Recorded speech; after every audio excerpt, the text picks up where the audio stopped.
Let's walk through how to manage case files for a specific case in Gather. First, you'll want to start at your dashboard view.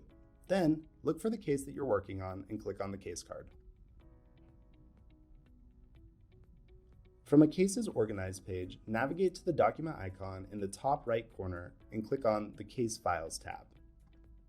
This will provide an overview of all existing files, when they were uploaded, and who they were uploaded by.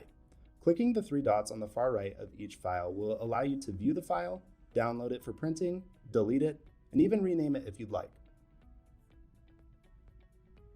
Additionally, you can upload any other documents pertaining to each case that you want to store digitally in Gather for your team to view, such as driver's license, DD-214, marriage license, and much more.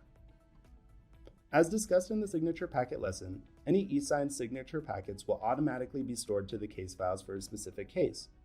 It's also important to note that case files are not viewable by the family unless you email the files to the family directly.